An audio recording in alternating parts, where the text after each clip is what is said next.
की आज 123वीं आरती, दीपावली के बाद दूसरे दिन आरती। आप सभी को दीपावली की हार्दिक शुभकामनाएं।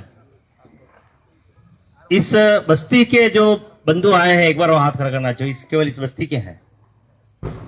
अच्छी बात है। तो हमारा उद्देश्य ये है कि समाज की प्रत्येक वर्ग में, प्रत्येक बस्ती में, चाहे छोटी हो बड़ी हो, चाहे किसी भी जाति बिरादरी के, चाहे किसी भी आय वर्ग के लोग रहते हो, हम सब हिंदू हैं, सनातनी है, इस नाते एक हुए और एक साथ बैठकर प्रभु की आराधना करें। इसके माध्यम से हम समाज में सामाजिक समरसता, समाज में कई प्रकार की कुरीतियों को स्वतः दूर करेंगे। केवल आधा घंटे की आराधना एक रामबाण जिसको कहते हैं दवाई है समाज को एकत्र करने की। तो इसके माध्यम से हम कर रहे हैं। सबसे अच्छी है प्रभु की कृपा से 5000 से अधिक भक्त हमारे इस आव मंदिर चले भक्ति आंदोलन से जुड़े हुए हैं। आप में से भी सभी भक्तों का आग्रह है कि हफ्ते में एक दिन आधा घंटा शनिवार का हमारे साथ सामूहिक हनुमान जी की आरती जो कर रहे हैं उसका आनंद लें। साथ में आएंगे तो आपको एक अच्छी टोली के साथ मिलना होगा और दूसरा भगवान के अलग अलग दर्शन होंगे। पहली बार 123वीं आरती में भक्त और भगवान के बीच में इतनी दूरी है, तो यहाँ के स्थानीय टोली से आग्रह करूंगा कि अगली बार 2 साल बाद हम वापस आएंगे, तब तक ये दूरियां खत्म हो जाए और वहां पर कुछ अच्छा सा भगवान के सामने बैठने की स्थान बन जाए। चंदा समाज देता है, अगर सही तरह से खर्च होता है तो आप सब मिलकर यहाँ के स्थानीय लोग इसमें अच्छी तरह से इस बजरंगबली की जो मूर्ति बहुत अच्छी भव्य मूर्ति है, सामने आराधना के लिए स्थान भी अच्छा बन जाए, आपसे आग्रह है। जब भी जाते हैं तो किसी न किसी विषय पर चर्चा करते हैं। अभी खेकरा है, आज कल भी था और आज भी एक तरह से मान सकते हैं, क्योंकि कल इस बार दो दिवाली थी, आधा दिन एक दिन, आधा दिन एक दिन। तो गोवर्धन पूजन भी हुआ था। प्रसंग हम सबको ध्यान है कि गोवर्धन पूजन होता है और साथ में 56 भोग लगता है। हम में से कई जने कहते हैं कि माता जी को, फेरू जी को, हनुमान जी को 56 भोग। 56 भोग केवल भगवान कृष्ण के लगता है। क्यों लगता है?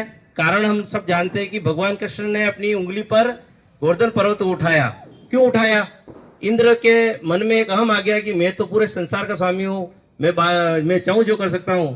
तो उस गलतफहमी को दूर करने के लिए उन्होंने कहा कृष्ण ने कि ये गोवर्धन पर्वत है, इसके तलहटी में हम रहते हैं, इसके माध्यम से हम जीवन यापन कर रहे हैं, तो हमको इसकी पूजा करनी चाहिए। तो इंद्र हम जानते कुपित हुए और उन्होंने 7 दिन तक लगातार बारिश की। तो भगवान कृष्ण 7 दिन तक अपनी उंगली पर कृष्ण को गोवर्धन पर्वत को उठाकर खड़े रहे। और हम जानते हैं कि हमारे 24 घंटे को हम 8 पहर में विभाजित करते हैं, 3-3 घंटे का एक प्रहर। तो 8 प्रहर यानी 8 × 7 56, यानी भगवान को 8 बार भोग लगता है दिन में। तो 8 × 7 यानी 56 बार भोग लगता है। 56 दिन 56 भोग उनके एक तरह से एक साथ हुए। तो जब गोवर्धन पर्वत जब उठाया और बाद में इंद्र को अपना गलती का एहसास हुआ, तो इसी जो गोवर्धन पूजन करते हैं खेकरे के दिन, उस दिन वापस गोवर्धन को धरती पे रखा और जो भगवान के 56 दिन समय का जो भोग बाकी था, एक साथ सभी भक्तों ने अपने घर से जो भी था लेकर आए और उनको भोजन कराया। तो 56 प्रकार का भोजन नहीं था, 56 दिन का भोजन था, इसलिए सब अलग अलग घर से लेकर आए थे। आज भी हम सब अपने अपने घर से मिठाई लेकर आए हैं। यहाँ के जो हरीश जी और यहाँ की टोली से आग्रह है कि यहाँ के जो स्थानीय जो परिवार है उनको मिठाई जब जाते समय सबको थोड़ा थोड़ा मिठाई यहाँ से देने की रचना रखें। तो ये जो कथा है, इस कथा का एक तरह से मर्म हमको समझना चाहिए।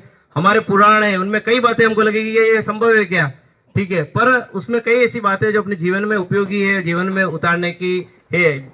समुद्र मंथन हुआ, लक्ष्मी जी निकले, समुद्र मंथन हुआ, उसमें धन्वंतरी निकले, कामधेनु गाय निकले, ऐसे 14 रत्न निकले। तो हर रत्न का अलग अलग महत्व है, उसका क्या महत्व है उसको हमको समझना चाहिए। तो गोवर्धन पर्वत का महत्व ये है कि व्यक्ति कितना भी शक्तिशाली हो जाए, उसको जीवन में अहंकार नहीं करना चाहिए, धरती से जुड़कर रहना चाहिए।